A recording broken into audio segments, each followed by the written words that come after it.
Most people walk into a hard conversation thinking the problem is that they don't know what to say. They replay lines in their head, they practice comebacks, they even imagine how the other person might respond so they can be ready. And then the moment comes, the conversation starts, and everything they rehearse disappears. What's left is frustration, awkward silence, or an emotional outburst that doesn't even sound like them. And they walk away thinking, I'm just bad at these conversations. But the truth is, you're not bad at hard conversations because you don't know what to say. You're bad at them because you're overwhelmed by what you feel in the moment. Think about it. How many times have you left a conversation replaying it over and over in your head, realizing the perfect line you could have said, the calm tone you should have used, or the question you should have asked? That's proof that the words aren't the issue you had.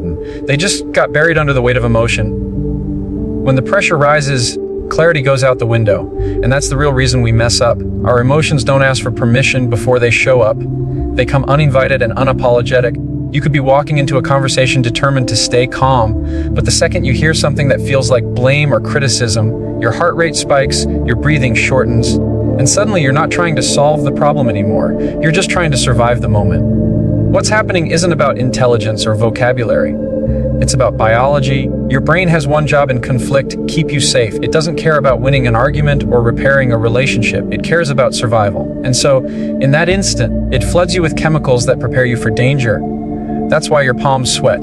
That's why your chest feels heavy.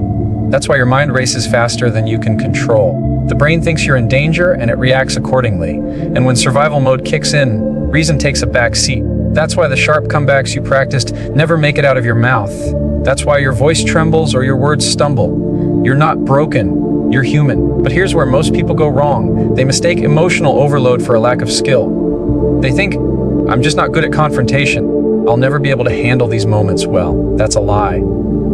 Because what's really happening isn't a lack of skill. It's a lack of regulation. You already know how to communicate. You communicate every single day without a script. You tell stories, you make people laugh, you explain your ideas at work, you share your thoughts with friends. The problem isn't the words. The problem is that in hard conversations, you stop accessing the calm, confident version of yourself that knows how to do all those things. Imagine trying to play your favorite sport while someone is holding your head underwater. Would you forget how to play? No. You'd just be too distracted by the panic of needing to breathe to actually perform. That's exactly what happens in hard conversations.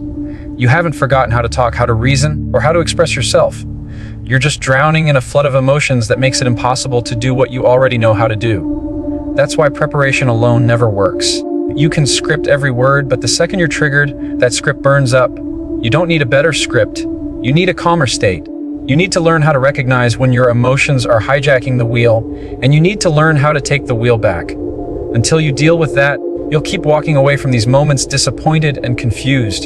The reason this matters so much is because when you fail to understand the real problem, you keep trying to fix the wrong thing. You try to memorize clever lines, or you avoid the conversation entirely, or you convince yourself you're just not cut out for it. And none of that is true. The reality is, once you understand that emotional overload, not lack of words, is what's tripping you up, everything changes, because you can actually do something about that. You can slow your breathing. You can notice your triggers. You can pause before you respond. You can train yourself to stay grounded when the conversation gets heavy. And when you do that, you'll realize something powerful. You never lacked the ability to communicate. You just lack the ability to manage yourself in the heat of the moment. The moment you take ownership of this, your confidence changes. Instead of dreading hard conversations, you start walking into them with a quiet strength. You stop panicking about what to say, because you know that the words will come once you keep your emotions in check. And here's the best part: you don't have to be perfect to get better. You just have to be aware, because the second you notice, wait a second, I'm reacting instead of responding, that's the moment you reclaim your clarity. That's the moment you shift from being hijacked by your emotions to being in control of them. And when you're in control, you stop botching the conversations that matter most. You stop walking away with regret. You stop wishing you had done better. You actually do better, because you finally understood the root of the problem. It was never about knowing what to say. It was always about learning how to feel what you feel without letting it run the show. Every time you step into a difficult conversation, your body reacts long before your brain has a chance to process what's happening. You may think you're walking into a simple exchange of words, but your nervous system doesn't see it that way. It interprets tension, raised voices, or even silence as a signal of danger. And the second it does, something ancient takes over inside you. That's the fight, flight, or freeze response. It's built into you for survival, and in everyday conversations, it's often the very thing sabotaging your ability to speak with clarity. When the fight response kicks in, you feel that heat rise in your chest, that urge to push back harder, to cut someone off, or to dominate the conversation. You might not even notice it at first, but suddenly your volume increases, your words sharpen, and you're not focused on resolving the problem, you're focused on winning it. That instinct isn't coming from your rational self, it's your body trying to protect you from what it perceives as an attack. And even if no physical threat exists, your brain doesn't distinguish between an argument and a tiger in the wild. It only knows, I need to defend myself right now. But for some people, the opposite happens. They don't fight, they flee. The moment conflict shows up, they shut down or escape the situation. Maybe you felt that tightness in your throat, that sinking in your stomach, and all you can think is, I just want this to be over. You nod along even when you don't agree. You hold back what you really want to say. And later you're left frustrated with yourself because you abandoned your own needs.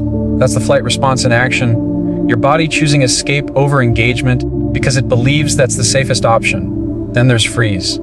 This one confuses a lot of people because it feels like your brain just abandons you in the middle of the conversation. You know what you want to say, but your mind goes blank. Words stumble out in fragments, or worse, nothing comes out at all. And the moment passes. Later, when you're alone, everything you wanted to say suddenly reappears with crystal clarity. You beat yourself up for freezing, but what really happened was your nervous system temporarily shutting you down to avoid the threat it thought you were facing. These responses aren't weaknesses. They're ancient survival strategies. Your ancestors needed them to avoid danger, and that wiring is still inside of you. But here's the catch. The situations you face today are rarely life or death. They're not predators hunting you down. They're bosses, partners, coworkers, or family members. And yet your body reacts as if your very existence is on the line. That's why your voice shakes in an argument. That's why your chest feels heavy. That's why you either lash out, shut down, or go blank. You're not crazy and you're not broken. You're simply running on outdated programming. Understanding this changes the way you see yourself in these moments. Instead of thinking, why do I always ruin these conversations? Why do I get so emotional? Why can't I just stay calm? You begin to see that nothing is wrong with you. Your body is doing exactly what it was designed to do. It's trying to protect you. The problem isn't the reaction itself.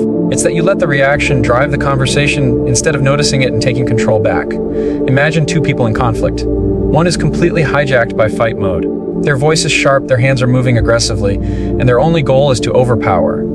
The other is in flight mode. They're shrinking back, avoiding eye contact, saying, it's fine, let's just drop it. Both people are stuck in survival. Neither is really communicating. What happens? Nothing gets resolved. Both walk away feeling unheard, misunderstood, or resentful. The fight person regrets going too far.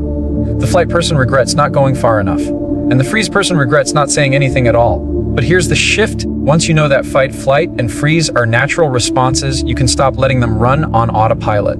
You can start noticing the signs as they happen. That rush of adrenaline, that's fight trying to take the wheel. That urge to retreat, that's flight pulling you away. That blank mind, that's freeze pressing pause. And once you notice, you can intervene. You can tell yourself, this isn't danger. This is just a conversation. I don't need to fight, I don't need to run, and I don't need to shut down. I just need to stay present. Staying present doesn't mean you'll feel calm right away. Your heart might still race, your body might still tense, but awareness gives you a choice.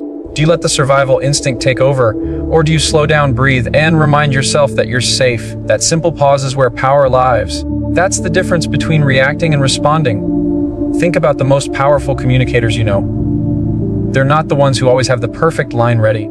They're the ones who stay steady when everyone else is losing control. They know how to keep their nervous system from hijacking the moment. And that's not because they don't feel fight, flight, or freeze. It's because they've learned to manage it instead of being managed by it. The next time you feel yourself heating up in a conversation, or shutting down, or freezing, don't beat yourself up. Notice it, name it, and then remind yourself, this isn't a threat, this is just words. That single shift in perspective can change the entire outcome of the conversation, because when you stop fighting against your biology and start working with it, you take back control. And once you're in control, you stop botching the moments that matter most. One of the biggest reasons people keep botching hard conversations is because they walk in with the wrong goal. They think the point of the conversation is to win, to prove themselves right, to walk away with the other person finally admitting defeat and saying, you're right, I was wrong. But the second that becomes your goal, you've already lost. Because the moment your ego steps into the driver's seat, understanding and resolution get pushed into the back. And here's the truth, A conversation can't be about victory and connection at the same time. You have to choose one. Ego is sneaky. It doesn't announce itself. It doesn't say, hey, I'm about to make you defensive. It shows up disguised as certainty. It shows up as the need to correct every detail. It shows up as the impulse to raise your voice just a little louder so the other person hears you. And before you realize it, you're not having a conversation anymore. You're in a contest. Who's louder, who's quicker, who's sharper? And when you're in that mode, you stop listening. You stop trying to understand. You stop being curious. Everything becomes about scoring points. Think about the last time you argued with someone and got caught up in trying to prove yourself. How did it end? Even if you won by shutting them down, did you actually walk away feeling closer to that person? Probably not. Winning feels good for a moment, but it leaves scars. The other person remembers the tone, the attitude, the dismissal of their perspective, and those scars build walls between people. Now contrast that with the rare times you've had a tough conversation where your focus wasn't on winning, but on understanding. Instead of thinking, how do I make them see it my way? You thought, why do they see it that way? Those conversations may not have been easy, but they probably felt different. They left you with clarity, maybe even respect, even if you didn't fully agree. That's because the goal wasn't ego, it was connection. What we forget in the heat of the moment is that winning an argument doesn't actually win you anything that matters. You can win the point and lose the person. You can be right and still ruin the relationship. And most of the time, the people we have hard conversations with are not strangers we'll never see again. They're people we live with, work with, love, or need. So, what's the point of being right if being right costs you the very connection you need to keep? Ego wants to dominate. Understanding wants to resolve. Ego is short-term satisfaction. Understanding is long-term peace. And the difference between the two comes down to your intention. Do you want to be heard more than you want to hear? Do you want to crush the other person's argument? Or do you want to create space where both perspectives can exist? Those questions determine whether the conversation will collapse or move forward. Here's the part most people never admit. Chasing ego feels good. It feels powerful to have the last word, to corner someone with logic, to silence them with your tone. But that feeling fades and what's left is damage. Understanding doesn't always feel powerful in the moment. It feels slower, softer, even humbling, but the payoff is stronger relationships, less regret, and fewer conversations you replay in your head wishing you'd handled differently. I've seen it play out in both directions. In courtrooms and living rooms, the pattern is the same. When ego takes over, walls go up, voices rise, and resolution becomes impossible. But when someone decides to set ego aside and focus on truly hearing the other person, the entire dynamic shifts. Tension lowers, defensiveness softens. Even if agreement never comes, respect often does. This doesn't mean you let people walk all over you. It doesn't mean you don't stand up for yourself. It means you choose a higher strategy. You recognize that being understood doesn't require destroying the other person's point of view. It requires patience. It requires asking questions. It requires saying, help me see what you see, instead of, let me show you why you're wrong. That's not weakness. That's wisdom. So the next time you catch yourself getting defensive in a hard conversation, pause and ask yourself, am I trying to understand, or am I just trying to win? That single question can shift your entire approach. Because if your only goal is victory, the other person becomes your enemy. But if your goal is understanding, the other person becomes a partner in finding a way forward. And when you treat someone as a partner, even in conflict, you open the door for resolution. We often think conflict is about right versus wrong, but most of the time it's really about perspective. You're standing on one side of the mountain, they're standing on the other. You see different things, but you're both looking at the same mountain. If you climb up just a little, step out of your ego and into understanding, you can see more of the full picture. And once you see the full picture, the conversation stops being a fight and starts being a search for common ground. At the end of the day, you have to decide what matters more, proving your point or preserving the relationship. Because conversations built on ego might give you the thrill of a win, but conversations built on understanding give you something much more valuable: trust, clarity, and peace. And if you learn to choose understanding over ego, you stop botching the conversations that matter most, and you start building the kind of connections that last. One of the most dangerous traps in hard conversations is something we don't even notice ourselves doing. We think we're listening, but we're not. We're waiting. Waiting for our turn, waiting for the pause, waiting for the opening where we can launch our own thoughts like a counterattack. We nod our heads, we make eye contact, but our minds are racing, rehearsing what we'll say next. That's not listening, that's reloading. And every time we do it, we rob the conversation of its power. True listening is rare because it's uncomfortable. When you really listen, you stop thinking about your next line. You stop focusing on how to defend yourself. You set aside the script playing in your head and give your full attention to what's being said. Even if you don't like it, even if it stings, even if it challenges your pride. That kind of listening feels risky because it requires humility. It means letting the other person's words land before you form your response. But that risk is what builds trust. Think about the last time someone genuinely listened to you. They weren't rushing you, they weren't cutting you off, they weren't glancing at their phone. They leaned in, they nodded at the right moments, they repeated back what you said to make sure they understood. How did that make you feel? Probably safe, probably respected, maybe even relieved. Now, compare that with the times when you've been pouring out your perspective and you can see in the other person's eyes that they're just waiting for you to finish so they can fire back. That doesn't feel like connection. It feels like a debate. And when conversations feel like debates, no one feels heard. This is why so many hard conversations end with frustration. Both people are talking, both people are saying words, but no one is truly listening. And if no one is listening, nothing changes. The same issue will come back again and again because both parties are too busy trying to win the point instead of understanding the problem. You walk away thinking, they never listened to me. And guess what? They're walking away thinking the exact same thing about you. It's not that we don't want to listen. It's that our ego convinces us listening is weakness. We believe if we stop to really hear them out, we're giving up ground. But the opposite is true. Listening doesn't weaken your position, it strengthens your influence. When people feel heard, they stop fighting as hard. They don't need to shout, they don't need to dig in their heels, because someone finally gave them the dignity of attention. And here's the ironic part, the more you listen, the more willing they become to listen to you. But you have to listen the right way. It's not just sitting quietly while they talk, that's passive. Active listening means showing them you're engaged. That could mean repeating back part of what they said. So what I'm hearing is that you feel left out when I don't check in. It could mean asking clarifying questions. When you say you don't feel supported, what does support look like to you? Those small moves prove you're not just letting words bounce off your ears, you're working to understand the meaning behind them. And when someone feels understood, defenses drop. It doesn't mean you agree with everything they're saying. Listening and agreeing are not the same thing. You can fully understand someone's perspective and still hold your own. But until they feel like you understand them, they won't care about what you have to say. That's why arguments spiral, because both sides are shouting, hear me, while no one is actually hearing anyone. It's like two radios blaring at full volume in the same room. Noise everywhere, clarity nowhere. And let's be honest, it takes discipline to really listen. It's hard to set aside your rebuttals, your justifications, your need to be right. But every time you resist the urge to interrupt and instead give them space, you're training yourself in one of the most valuable communication skills there is. Because listening is more than a technique, it's a signal. It tells the other person, you matter enough for me to pause my agenda and pay attention. That's powerful. Imagine how many conflicts could be de-escalated if one person simply decided to listen deeply instead of loading up their next argument. A heated exchange could soften into a meaningful dialogue. A standoff could turn into a breakthrough. And the amazing part, it only takes one person to shift the dynamic. If you choose to listen differently, you can often change the entire tone of the conversation, even if the other person came in ready for battle. Of course, listening doesn't guarantee the conversation will be easy. You might still hear things you don't like. You might still disagree with their point of view. But at the end of it, they'll walk away knowing at least one thing: you respected them enough to listen. And that's more valuable than any clever comeback you could have delivered.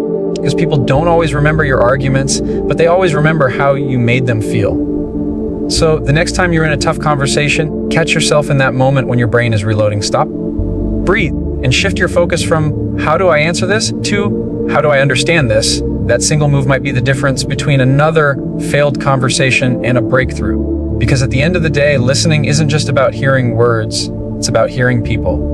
And once people feel heard, the hardest conversations suddenly become a lot easier to navigate. When we walk into a difficult conversation, it's natural to want to control the outcome. We want them to hear us, to agree with us, to change their behavior, to finally see things our way. And when they don't, frustration builds, tempers rise, and we feel powerless. But here's the truth that most people resist.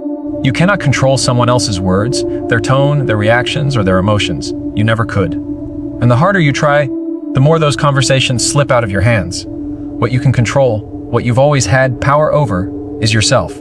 Owning your emotions is the cornerstone of navigating hard conversations.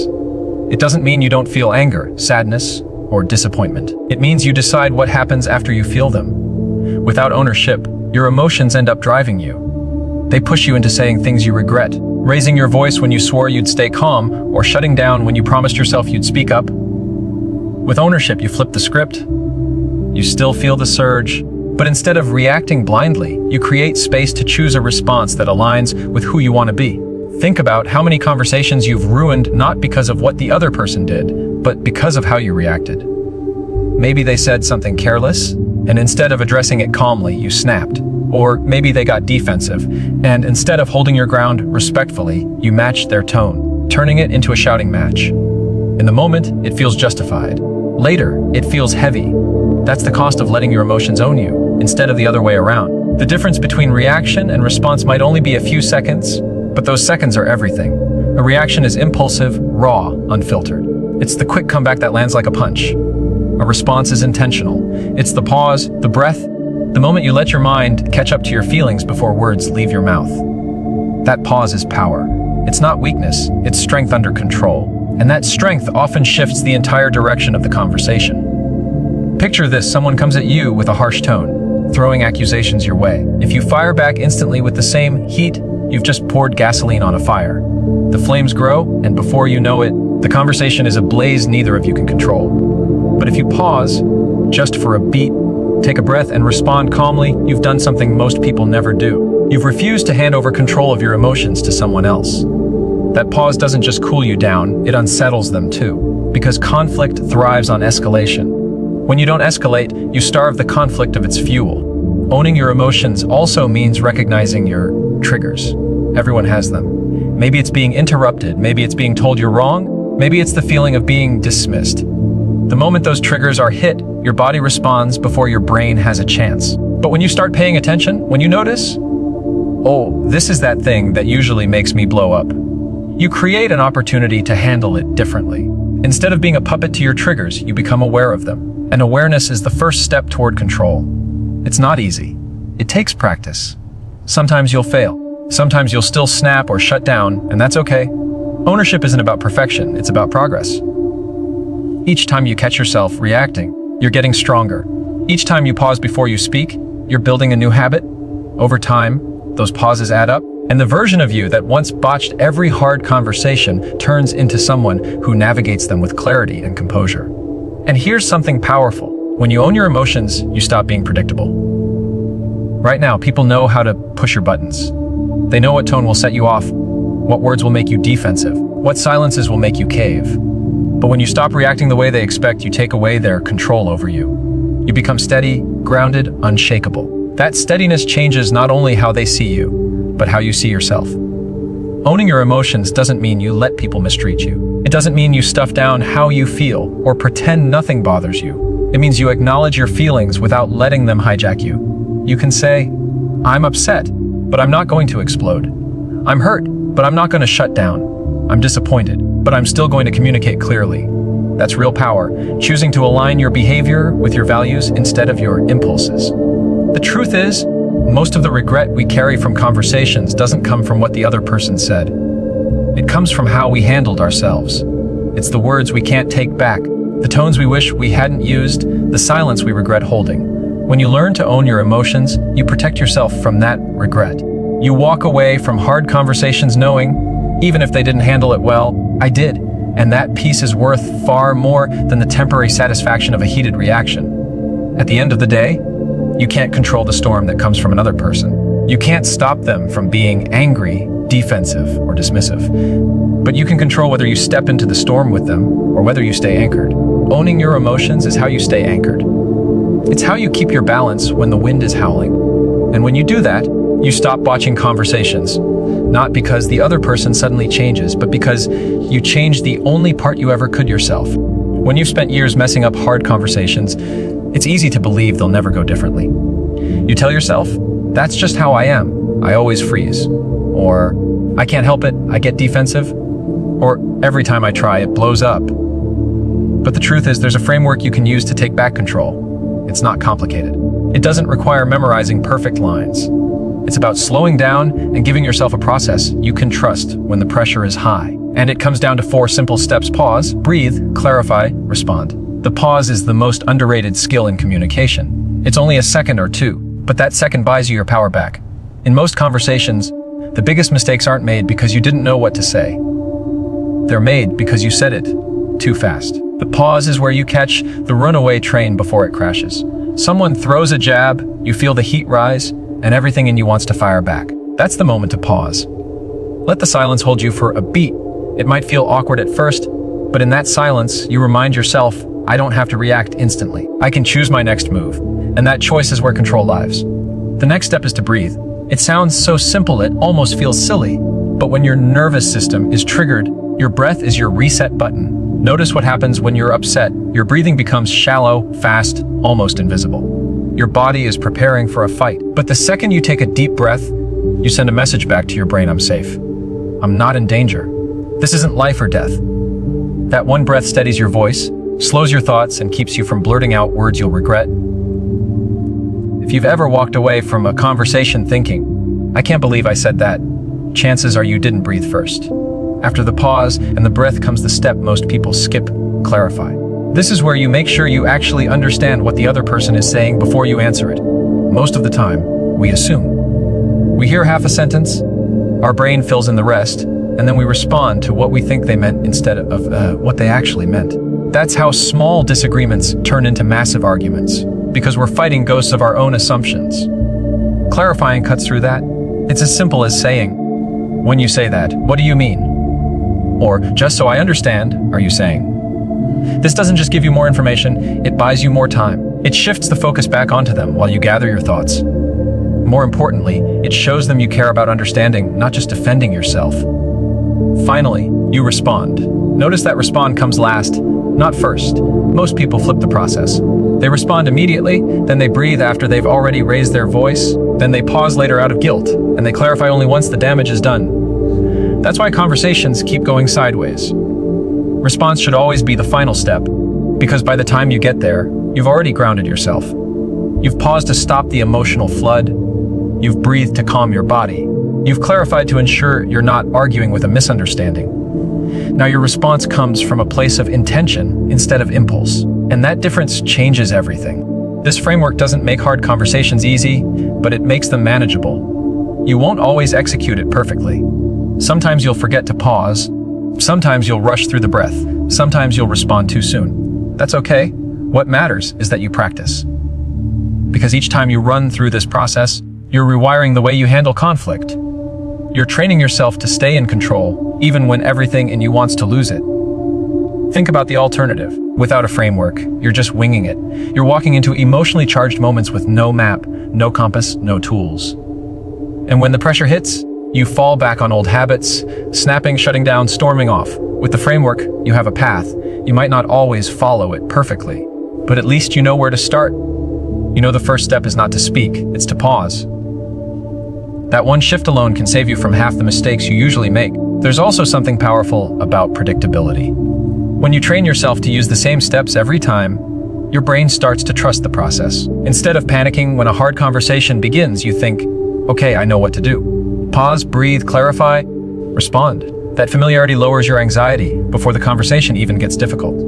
It gives you a sense of control before the emotions even show up. And over time, this practice doesn't just change how you handle conversations, it changes how people experience you. They stop seeing you as hot, headed, or avoidant. They start seeing you as steady, calm, thoughtful. The person who doesn't get rattled. The person who listens first, then speaks. And when people see you that way, they approach you differently. They bring less heat, less defensiveness, less drama, because they know they're talking to someone who won't spiral into chaos. At its core, this framework is about reclaiming the conversations that matter most. Because let's be honest, the hardest talks are usually with the people closest to us. A spouse, a child, a parent, a coworker you spend hours with every day. Messing those up costs you more than pride. It costs you connection, trust, and peace. But when you have a way forward, you stop dreading those talks. You stop rehearsing imaginary comebacks in your head. You start walking away with regret. You start walking away with clarity, even if the conversation wasn't perfect. So the next time you feel yourself stepping to one of those moments where everything could go wrong, remember the process. Pause long enough to stop the emotional flood. Breathe to calm your body. Clarify to make sure you actually understand. And then, only then, respond with the intention to move forward. Because the truth is, you're not doomed to botch hard conversations. You've just been missing a roadmap. And once you have one, you'll realize you're capable of handling those moments with more strength, more patience, and more confidence than you ever thought possible. At the end of the day, Hard conversations aren't going anywhere. They're part of life, part of growth, part of every meaningful relationship you'll ever have. You can avoid them, you can run from them, you can botch them again and again, but the cost is always the same: lost trust, broken connection, regret. But when you learn to face them with the right mindset and the right tools, those same conversations that once left you drained can become the very thing that builds deeper respect, understanding, and connection. We've seen the truth. You don't fail at hard conversations because you lack the right words. You fail because emotions hijack your ability to use the words you already know. We've seen how your body's fight, flight, or freeze response kicks in and tricks you into thinking you're in danger. We've seen how your ego convinces you to win instead of understand, and how that robs you of resolution. We've seen how most of us fall into the listening trap, hearing only enough to fire back instead of enough to connect. And we've seen the shift that happens when you take ownership of your emotions instead of trying to control someone else's. Finally, we've walked through the framework, the pause, the breath, the clarification, and then the response that gives you a practical way to move forward without letting chaos lead the way. If you put all of this together, here's what you realize: the real victory in a hard conversation isn't proving you're right. It's proving you're capable of staying steady when it matters most. The strength isn't in raising your voice, it's in lowering your defenses. The win isn't when they back down, it's when you step up as the calmest person in the room. So the next time you're about to step into one of those moments where you feel your chest tighten, your voice rise, or your patience snap, remember this: you don't have to botch it this time. You don't have to repeat the same mistakes. You can pause, you can breathe, you can clarify, and then you can respond with intention. That's the roadmap. That's how you turn hard conversations from something you dread into something you can handle with confidence. Because in the end, the quality of your conversation shapes the quality of your relationships. And the quality of your relationships shapes the quality of your life. Get this right, and you don't just speak better, you live better.